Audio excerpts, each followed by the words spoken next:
à côté de toi. Tu peux te déplacer, aller lui dire bonjour. Nous voulons ici faire l'expérience de la communion fraternelle.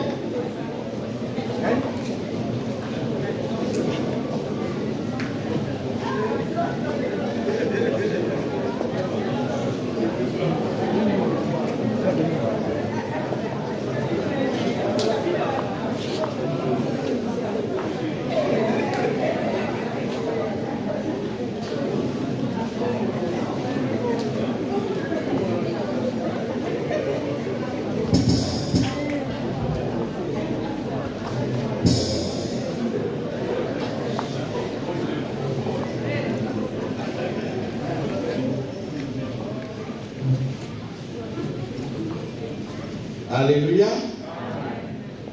Amen.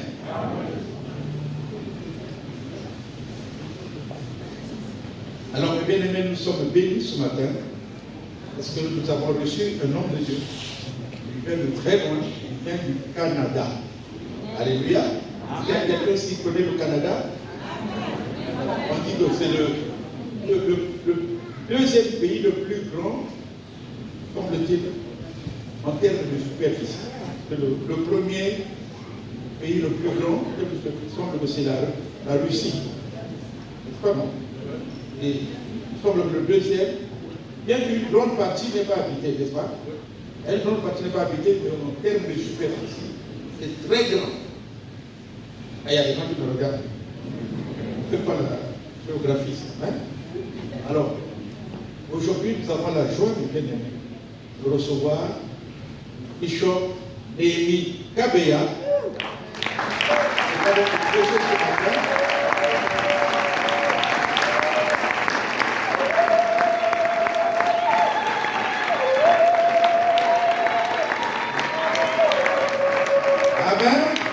Alors, venez mes bien-aimés. Nous n'avons pas pu mettre à votre disposition les invitations. Mais il est prévu, mes bien-aimés, que après son intervention ce dimanche, jeudi. Non, mercredi. Pardon? Mercredi va commencer donc un séminaire. Amen. Donc, mercredi, jeudi, vendredi, dimanche. Bon. Si il est disponible le samedi, il pourra recevoir. Amen. Amen. Vous savez, il faut profiter. Mais bien aimé, je peux vous donner ici faire ici une révélation bien aimée. Quand vous voyez un homme de Dieu qui tire sa source de Lubumbashi, j'ai dit quoi? Et que c'est un vrai. Vous comprenez, non? Alléluia. Amen. Lubumbashi, c'est pratiquement à 2000 km de Kinshasa. Quand je suis arrivé là-bas, à l'époque, c'était la famille Sibézaïe. Ouais. Je ne sais pas si vous savez. Bien aimé, j'arrive seul comme ça. Je suis accueilli comme un roi, avec un cortège. Alléluia. Un cortège, et après, on va bien aimé rouler donc, sur la voie avec des motards. C'est terrible. Alléluia. Amen. Et là-bas, bien aimé, c'est la prière. Donc, quand je vais au culte, on va dire Touomé. Touomé, ça veut dire prions. Mais bien aimé, c'est comme si les gens commencent à prier, mais c'est comme si, mais bien aimé, il y a un événement. Tous sont bons. Alléluia. Amen. Ah, et c'est une langue bien, j'aime le Swahili. Voilà pourquoi j'ai appris ça. Vous savez, quand on dit Mumba ou Barik, voilà, c'est tellement fort. Et avec les autres, je me dis, il a combien? Il dit, je reçois le Saint-Esprit. Donc, Nature qui dort, hein? Je connais un peu. Il a parlé là. Il dit un peu. C'est mon Swahili. Ok, tu parles Swahili, oui, je parle aussi Swahili, papa. Bon, d'accord. Donc, bien aimé, ça c'est l'introduction. Après, il a toute la place, on en parlera plus. Amen. Amen. Donc, aujourd'hui, il intervient. Après, il commence le séminaire mercredi. C'est toujours l'après-midi. Hein? 16h à 18h. Bon, donc dès 15h, bien aimé, vous venez, vous prenez votre place. Parce que ça sera chaud. Donc, c'est un homme de Dieu qui a une grâce particulière dans le domaine de la délivrance. Amen. il enseigne aussi bien, mais Dieu l'utilise aussi comme domaine de la délivrance, de la guérison. Donc soyons là, mes bien-aimés, je sais de quoi je parle. Amen. Amen. Voilà, donc place au bishop Nemika Kabeya sous vos acclamations. Merci beaucoup.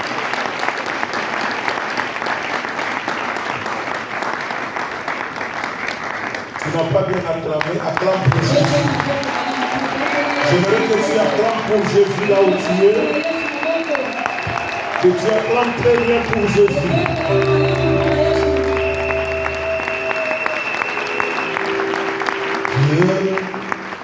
Dieu tout-puissant, car mon cœur considère tout l'univers créé par son pouvoir. Le ciel d'azur, le ciel d'azur, les éclairs, le tonnerre, les éclairs, le tonnerre, l'éclair matin, les ombres du soir, les ombres du soir. Dieu tout-puissant, Dieu tout-puissant, car mon cœur considère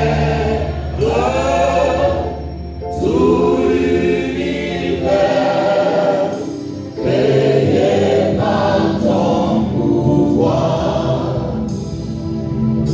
Le ciel d'azur, les éclairs, le tonnerre, l'éclair matin, pour les ombres du soir. Que tout mon est, annonce le chant. Dieu tout-puissant, Dieu tout-puissant, tu es bon, tu es bon,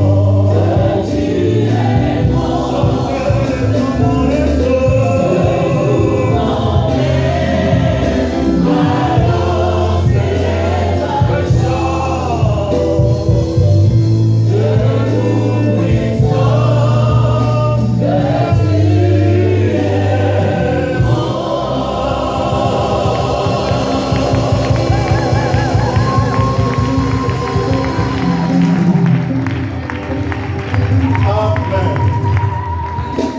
Tel que nous sommes debout, nous prenons nos Bibles dans le livre de Marc chapitre 4, du verset 35 à 41. Marc chapitre 35, nous t'attendons, toi qui es assis, pour ouvrir la parole de Dieu.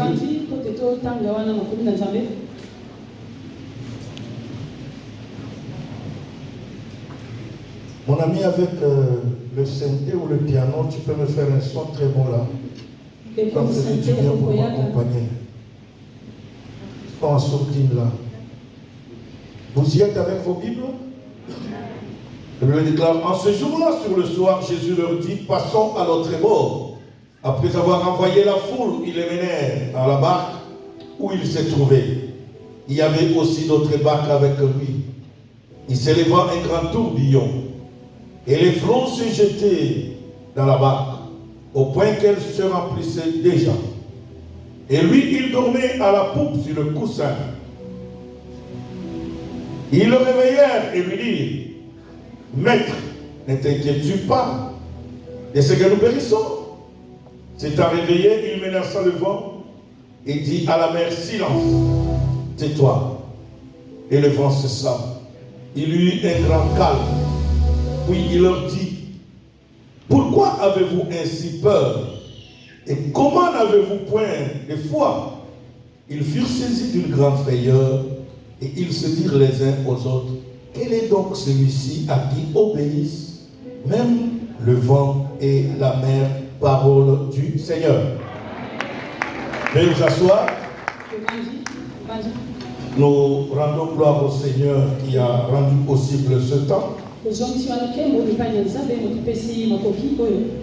Il a permis que nous puissions être invités pour donner la parole. Et je voulais dire merci à l'évêque Léandre. Ce n'est pas la première fois que je passe à Mège. Je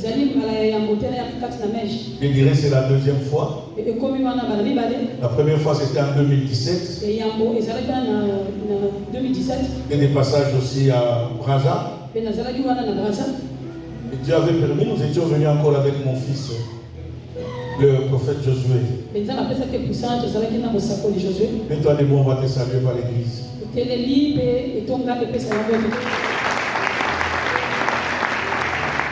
Amen. C'est l'aîné de mes garçons. Merci beaucoup. Il est le pasteur. Il est le pasteur du ministère Génération Joël au Congo-Brazzaville. Amen. Moi-même, je suis gravement et sérieusement marié. Père de cet enfant seulement. Et grand-père de 4 petits-enfants. Amen. Je suis l'évêque des églises évangéliques, la restauration des nations à travers le monde. Il y a comme siège social à Montréal. Pendant ces jours, nous allons partager un thème très capital. Il est marqué là-bas, passage à une nouvelle étape. Je vais introduire ça aujourd'hui. Pendant quelques temps. Et mercredi, jeudi et vendredi, nous entrerons en profondeur afin d'atterrir le dimanche. Et j'aimerais que tu prennes ce temps-là au sérieux. Vous savez, l'église aujourd'hui, beaucoup de gens n'arrivent pas à expérimenter, surtout dans notre 21e siècle. Et surtout dans le monde francophone.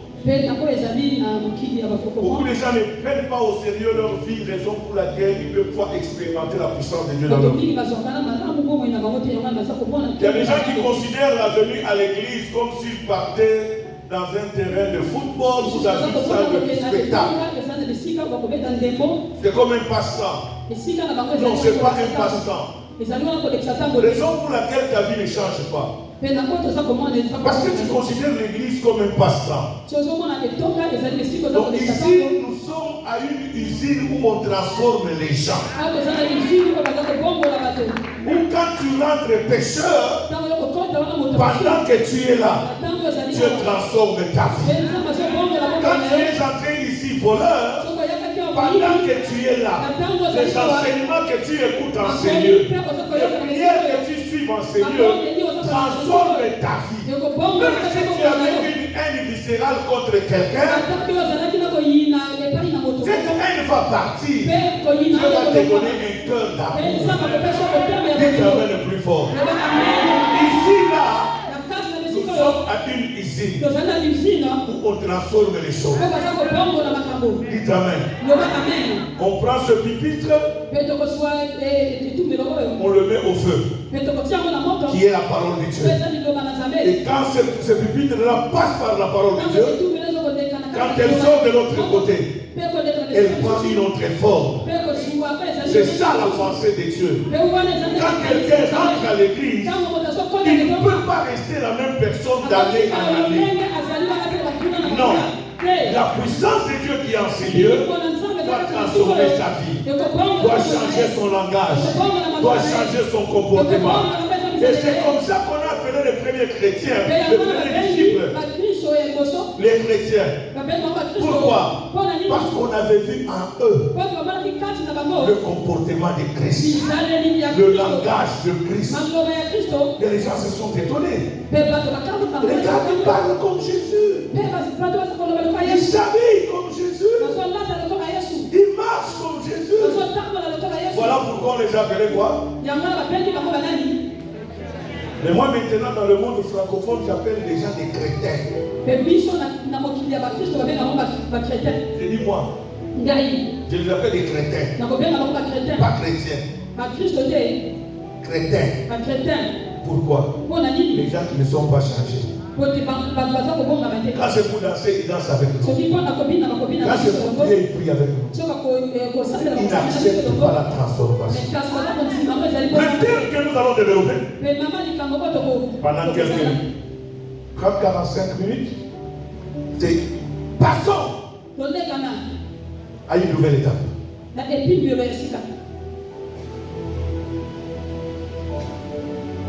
Le premier point que je voudrais développer avec vous ce matin, c'est la définition du mot étape. Selon les dictionnaires français, j'ai pris la définition qui est plus proche de la parole de Dieu. Il dit que c'est un lieu où l'on s'arrête au cours d'un voyage. Quand quelqu'un fait un voyage, je ne sais pas ici, en allant vers le Pointe-Noire, si nous avons des étapes. Par route. Nous, chez nous en Occident, quand tu quittes une ville vers une autre ville, il y a des étapes. Ce sont des points où tu dois t'arrêter. Surtout quand tu fais des longs voyages. Quand tu es fatigué, les étapes, c'est le lieu où on a préparé. Tu peux te garer et tu peux même te nourrir là-bas. Tu peux te ravitailler en carburant. Il y en a d'autres étapes, tu peux trouver même un hôtel là-bas pour te reposer. Pendant 3-4 heures avant de vous continuer ton voyage. Ici, quand Dieu dit, à travers le texte, il dit prenons une nouvelle étape. Passons par une nouvelle étape. C'est pour dire quoi? Nous sommes dans un voyage sur terre. Et d'ailleurs, Pierre le dit que nous sommes des pèlerins et voyageurs.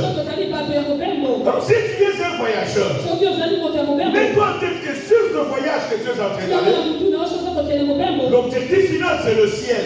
Mais avant d'arriver au ciel, il y a des étapes où tu dois t'arrêter. Il y a des points où tu dois t'arrêter pour te ressourcer, pour te reposer, pour réfléchir, pour méditer, afin de continuer ton voyage. Et l'objectif, pendant ces 3 jours, ces 4 jours que nous allons vivre, c'est de nous amener à nous arrêter, pour réfléchir sur notre vie pour un avenir meilleur. Bien-aimé, ne conduis pas ta vie comme tu le veux. Et ça, c'est le rôle des gens qui ne réussissent pas. De moment, il faut t'arrêter. De moment, il faut t'arrêter. Il t'arrête. Je pose la question. D'où je viens et d'où je vais. Et présentement, je suis où? Même dans la marche avec Dieu, même en venant à l'église, des fois, arrête-toi. Arrête-toi. Pose-toi la question. Depuis que je vais à Mèche, Nazawad, où est-ce que je suis? Qu'est-ce que j'ai reçu à Mèche? Qu'est-ce que Mèche a fait dans ma vie? Je suis en train d'aller où avec Mèche? Il t'amène le plus fort. Il y a une chose que je déteste. Je sais que nous marchons comme le Kinois le dit, moulou moulou le corps la montaba. Pourquoi la montaba? Dans la marche chrétienne, ce n'est pas comme ça. Un moment, tu dois t'arrêter. Dis Amen. C'est pas bien la Bible dit, mon peuple est détruit parce qu'il manque quoi? Arrête-toi. Pose-toi la question. D'où je viens? Où je vais? Présentement là. Où suis-je?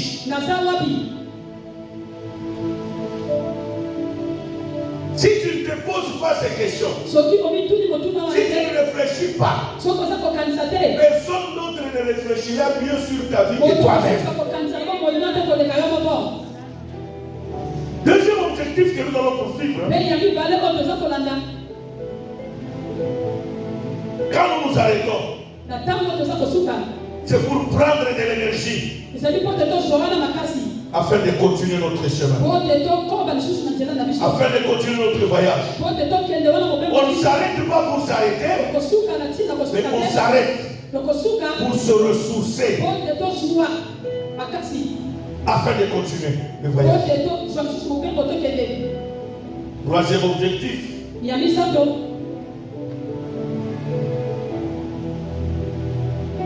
on s'arrête pour décider de notre avenir. Tu dois décider pour ton avenir de l'avenir. Si tu ne décides pas, personne ne peut pas décider à ta place. Le texte que nous venons de lire, dans Marc chapitre 4, c'est l'histoire de Jésus avec ses disciples. La Bible dit, ils étaient des morts. Et après avoir travaillé, prêcher l'évangile, guérir les malades, purifier le lépreux, la Bible déclare, vers le soir, Jésus a dit à ses disciples, passons de l'autre bord. Pourquoi il voulait passer de l'autre bord? Ce n'était pas la journée, c'était le soir. Parce que c'était le temps de se ressourcer. Il devait s'arrêter quelque part. Leur voyage, la Bible dit dans Luc chapitre 8, à partir du premier verset, il allait de ville en ville, de village en village. Pour aller quoi? Prêcher l'évangile, guérir les malades. Chemin faisant sur cette route-là, après avoir guéri les gens de ce côté, c'est là que Jésus dit, passons de l'autre côté. Prenons une nouvelle étape. Prenons cette nouvelle étape. Allons-y là-bas. Mais il devrait faire un voyage. Pour arriver à cette étape, il y a quoi? Un voyage. Il y a une marche à faire. Il y a une marche à faire. Jésus dit, passons de l'autre bord.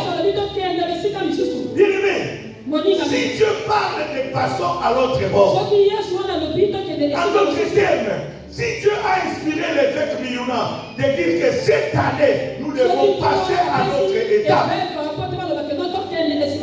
c'est pour dire, assoyons-nous, réfléchissons. Nous venons. Et où allons-nous? Présentement, où sommes-nous? Ce sont des questions fondamentales que l'homme doit se poser.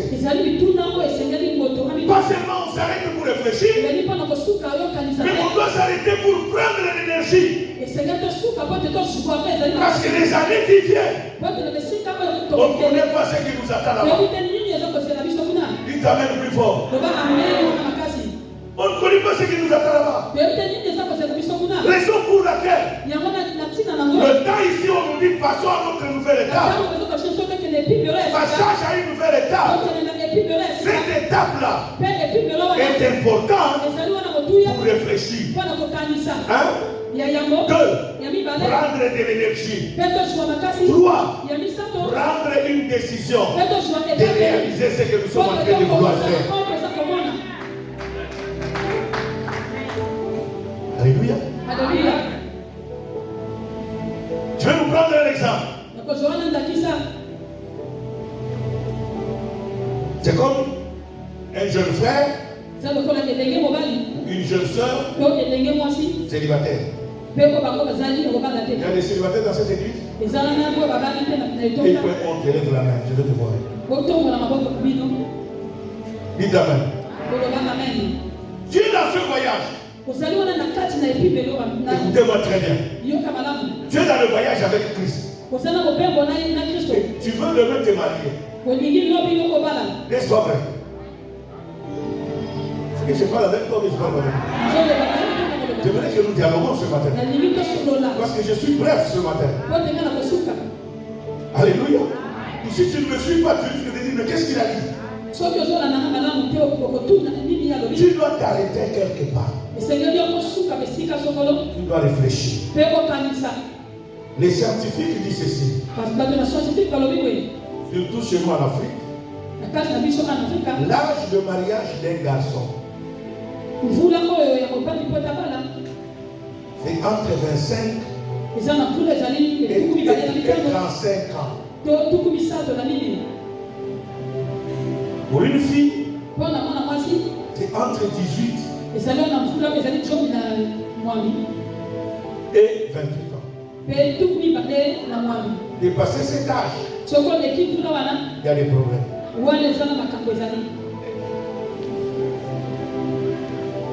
Tu dois voir t'arrêter. Pourquoi? Analysons très bien, vous allez comprendre. Quand un garçon se marie à 10 ans, à 25 ans, les 10 premières années, de 25 à 35 ans, c'est le moment de turbulence dans le foyer. Parce que la fille que tu as prise, tu ne la connaissais pas. Elle ne te connaissait pas. Vous venez vous découvrir dans le mariage. D'ailleurs, le fiançailles, c'est le moment d'hypocrisie. Chacun cache sa vraie face. C'est quand vous habitez ensemble que vous commencez à vous découvrir. Je ne savais pas qu'il était comme ça. Si je le savais, il n'y a pas question de si je le savais. Merci beaucoup. Ce n'est pas question que si je le savais. C'est normal. C'est Dieu qui l'a prévu. Parce que le mariage, c'est un lieu de complémentarité et non de compétition. Dites amen. C'est un lieu quoi? Le papa de cette fille-là ne te connaît jamais. Il a éduqué sa fille selon lui. Maintenant, quand toi tu viens, lui aussi ton père, tes parents qui t'ont éduqué là, ils t'ont éduqué selon eux. Quand vous vous rencontrez, vous venez chacun avec son comportement, chacun avec ses habitudes, chacun avec sa façon de penser la pâte à dentifrice.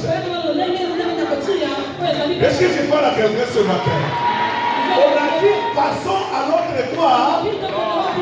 Nous passons vers l'autre étoile. À cette étape-là, assoyons-nous, réfléchissons.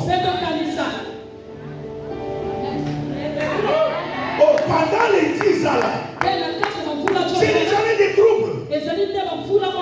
La beauté que je voyais sur elle là, quand nous allons vivre ensemble, cette beauté va voir. Le make-up là, je la verrai dans sa vraie forme. Il aura maintenant son vrai visage. Elle aussi va me découvrir dans mon vrai quoi? Visage. L'église, écoutez-moi. 10 ans là, il y a des turbulences. Il y a des turbulences. Et c'est pendant ces 10 ans que nous faisons des enfants aussi. Quel enfant que nous faisons? Des fois, cette nuit-là, que la grossesse est entrée, avant la grossesse, on venait de se chamailler.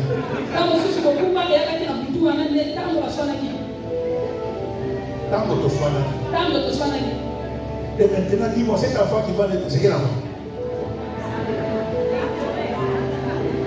Les parents, est-ce que j'ai dit vrai? Mais pourquoi vous ne m'encouragez pas?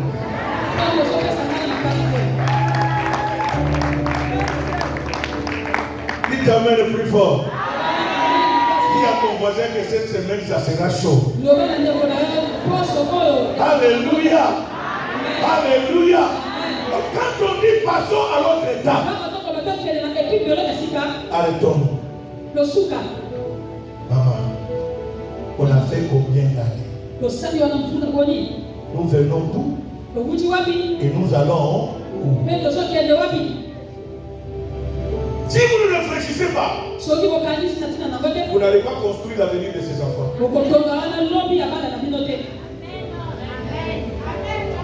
Même votre propre vie, vous n'avez même pas acheté un terrain.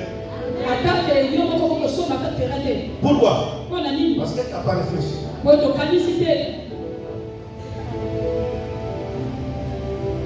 Donc, bien aimé, ce jour-ci, arrête-toi. Réfléchis. Tu viens d'où? Jésus dit, passons de l'autre bord. Ça veut dire quoi? Ils venaient d'où? Et ils allaient où?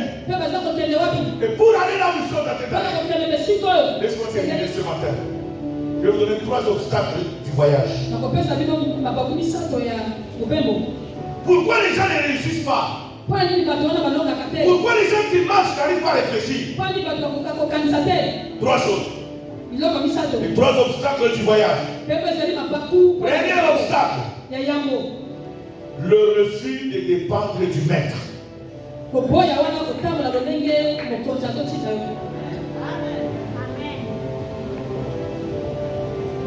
Nous avons des problèmes avant dans les mariages avec les chrétiens. Les gens qui sont entrés dans le voyage du mariage ne connaissent pas qu'est-ce que le mariage. Or, la personne qui a conçu le mariage, c'est Dieu. Tu entres dans le mariage. Et quand il y a des difficultés, arrête-toi. Cherche à dépendre à celui qui a conçu le mariage.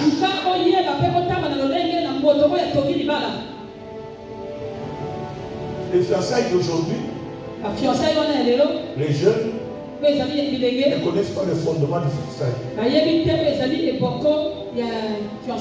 Laisse-moi vous dire la vérité. Nous sommes les gens des vieilles classes. Les anciens de Saint-Exupéry. Les anciens de Saint-Thomas. Dites Amen.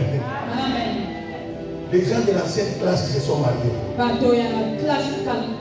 Ici, la Bible, vous allez comprendre même les fiançailles, comment ça se faisait. Dans l'Ancien Testament, ce n'est pas le jeune qui choisissait. Non, non, ce n'est pas le jeune qui choisissait. C'est les parents qui choisissaient. Dites Amen. C'est qui? Les parents. Et quand les parents choisissent, ils ne t'amènent pas en erreur.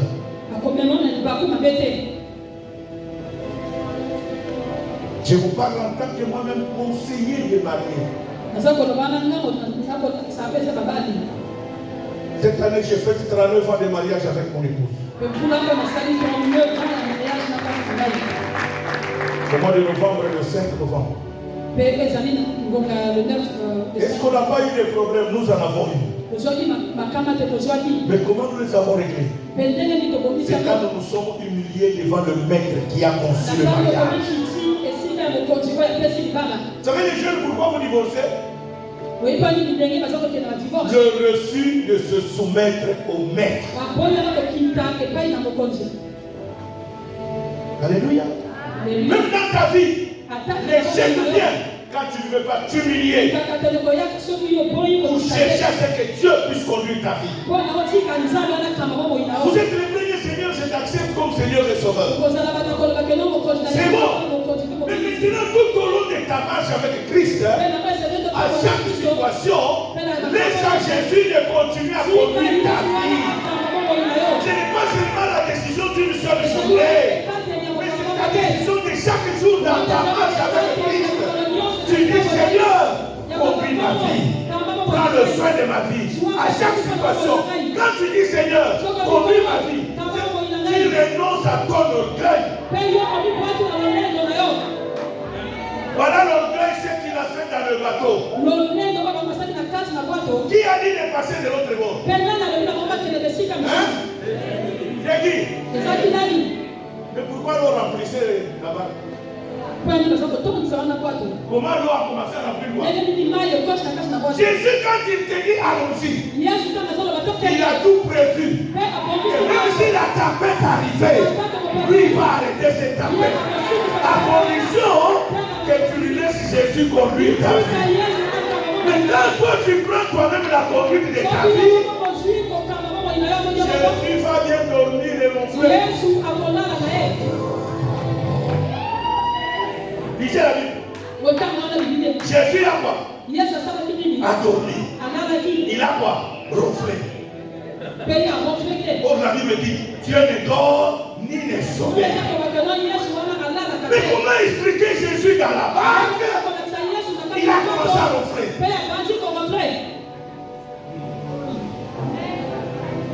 Les disciples, surtout Pierre, a voulu dire à Jésus, mon arrière-grand-père est pécheur.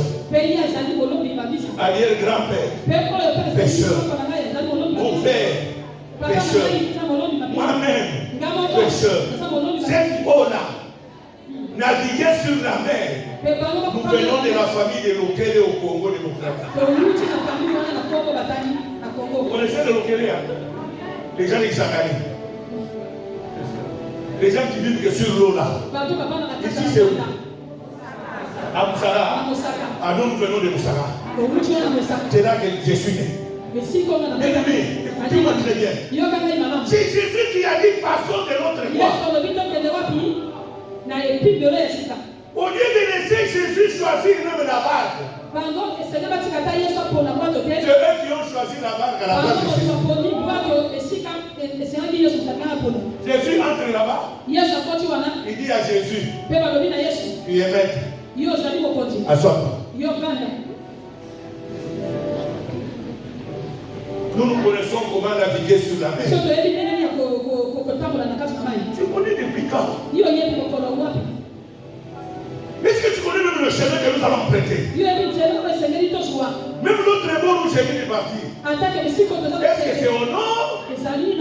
Ou au sud? Ou c'est au milieu? La personne qui connaissait tout ça, c'est Jésus. Et ils ont dit à Jésus, fais voir. Oh Jésus, je suis venu pour faire la volonté de celui qui m'a moi. Il n'avait pas dit que j'ai besoin de repos. Et ils ont dit Jésus quoi? Est-ce que je parle à quelqu'un? Voilà pourquoi il y a des difficultés dans ta vie. Et tu es sur le point même de divorcer. Ce matin, renonce au divorce et accepte que le maître conduise ta vie. Accepte que Jésus conduise ta vie. S'il conduit ta vie, quels que soient les obstacles, lui comme il est maître, il va apaiser toute tempête qui est dans ta vie. Il va apaiser toute tempête.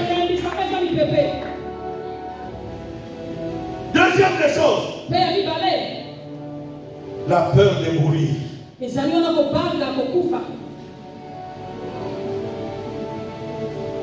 pourquoi les gens ne veulent pas les conseils. Ils ont peur. Avec cette famille. Déjà à 3 ans, nous avons des problèmes. Je risque de mourir. Laisse-moi me séparer d'elle. Allez chercher une autre. Prie ta main. Il y a des gens qui ont changé. Jusqu'à aujourd'hui, n'ont jamais eu la paix. Ils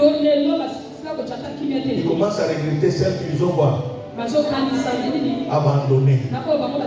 Bien-aimés, dans la vie, l'esprit d'abandon là, c'est un mauvais esprit. Le problème comprend seulement que tu avais commis l'erreur de t'engager là où Dieu n'a pas voulu que tu t'engages. J'ai toujours dit aux célibataires, on n'aime jamais la fille à cause de sa beauté. Dites amen. Les filles, on n'aime jamais le garçon à cause de son argent.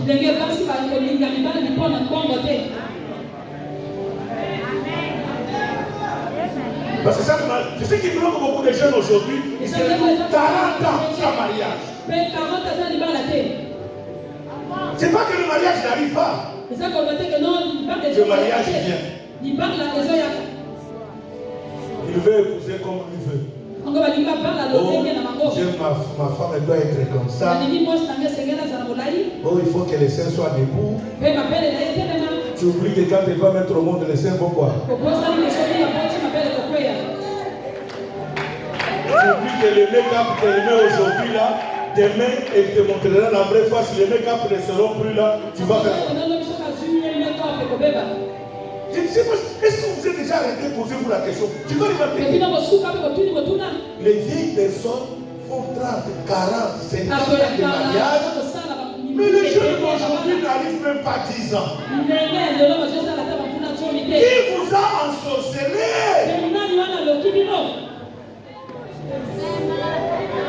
Vous croyez que les vieux là n'ont pas de problème? Ils en ont. Mais comment ils résout cela? Surtout c'est ceux-là qui ont compris que laissons Jésus conduire notre foyer.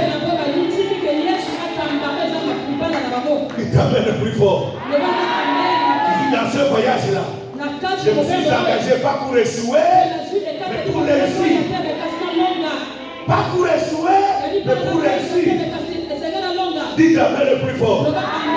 Quelle que soit sa nature, quel que soit son état, moi je vais avancer. Pose-toi la question. Laisse-moi vous choquer ce matin. Je ne sais pas pourquoi Dieu me pousse de parler du mariage. C'est pas pourquoi Dieu insiste que je parle sur le mariage. Les soeurs célibataires, est-ce que vous êtes là? Élevez la main. Je vais vous choquer ce matin. Excusez-moi pour cet exemple. Mais c'est très profond. Qui connaît le frère Ronique? Il chante avec le frère Emmanuel. Ce frère-là est paralytique. Il n'a même pas le droit de bouger ses bras. Il vient de se marier. Cette fille qui a aimé ce garçon. Qu'est-ce qu'il est allé chercher là?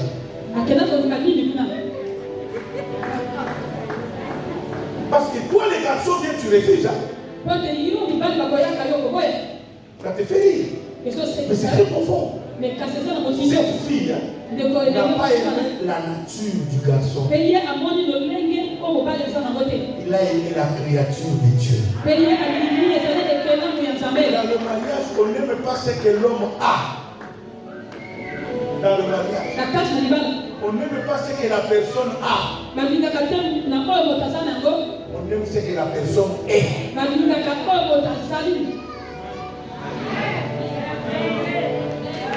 Mais toi qui cherches à aimer ce qu'il a,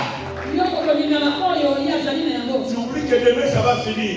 Tu vas faire quoi? Il t'appelle plus fort.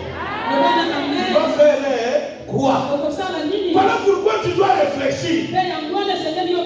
L'église, le cas est arrivé de réfléchir. Des fois tu refuses de t'engager. Selon tes idées, la peur que tu as de t'engager. Jésus, quand il s'est réveillé, quand ils ont vu la tempête monter encore, ils sont allés réveiller Jésus. Réveille-toi. Ne t'inquiète pas que nous sommes en train de périr. Ils avaient la peur de lui. Dans les décisions que tu vas prendre, si tu es avec Jésus, tu ne vas pas avoir peur. Tu ne peux pas avoir la peur. Parce que Jésus, quand il est avec quelqu'un, quelle que soit la gravité du problème, Jésus est capable de changer la situation. De changer la situation. Parce que la peur, c'est l'ennemi même de la foi. Troisième problème, manque de foi. kozanga wana kotima. Et ça, c'est la maladie dans nos églises. Wana ezali wana bokono kati na etonga na biso. Prie pour les gens. Kokobondela mpona. Est-ce que tu crois? Pe yo moko oza kotima. Oui, papa, je crois. Iyo papa nazotima. Mais kasi. Oh, tu oublies en français, tu oublies, Kobosani. et en français, na français. Dès que tu ajoutes mais, Tango kotia mais wana. tu annules tout ce qui a précédé. Pe yo kolongoli nyonso ko ekoyaka liboso. Non, il n'y a pas de mais. Kasi ezali wana kasi. Crois que celui qui m'a dit de m'engager sur cette voie est avec moi, il ne va jamais quoi m'abandonner. Raison pour laquelle moi chaque matin quand je me lève, je peux ne pas faire une longue prière. Mais je prends seulement le psaume 23, le dernier verset. Le dernier verset. Oui, le bonheur et la grâce m'accompagneront tous les jours. Et je serai, j'habiterai. Je crois à cela. Ça ne marche pas aujourd'hui. Demain, oui, le bonheur et la grâce m'accompagneront tous les jours de ma vie et j'habiterai dans la maison. Ça ne marche pas. Demain, je suis à l'église. Ça ne marche pas aujourd'hui. Demain, je suis à l'église. Ça ne marche pas aujourd'hui. Demain, je suis à l'église. Lundi, je suis là. Mardi, je suis là. Mercredi, je suis là. Je ne sais pas le jour où Dieu va me visiter. Mais moi, je suis là. On dit lundi prière, je suis là. Encore blocage, il n'y a pas de problème. Demain, je viens. Encore célibat, je viens. Demain, je viens. Encore maladie, demain, je viens. Encore problème, demain. Dites-moi le plus fort. Plus je suis dans la maison de l'Éternel, plus l'Éternel va se souvenir de moi. Plus je suis dans sa présence, parce que tu ne sais pas quelle est la personne que tu as destinée pour ton miracle. Quel est le jour que tu as préparé pour ta guérison? Quel est le jour que tu as préparé pour ton élévation? Alors quand toi tu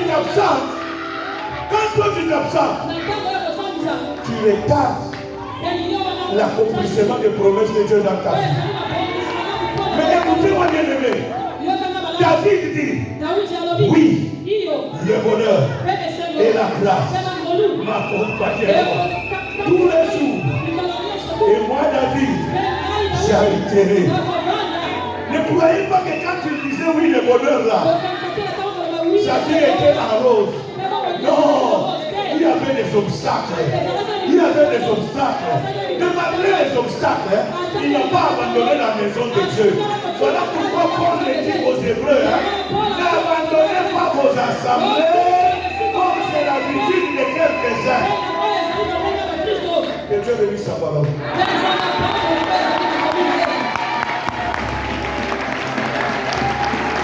Mets-toi debout là où tu es. Mets-toi debout là où tu es. C'est une introduction seulement. Qui a été béni ce matin? Non.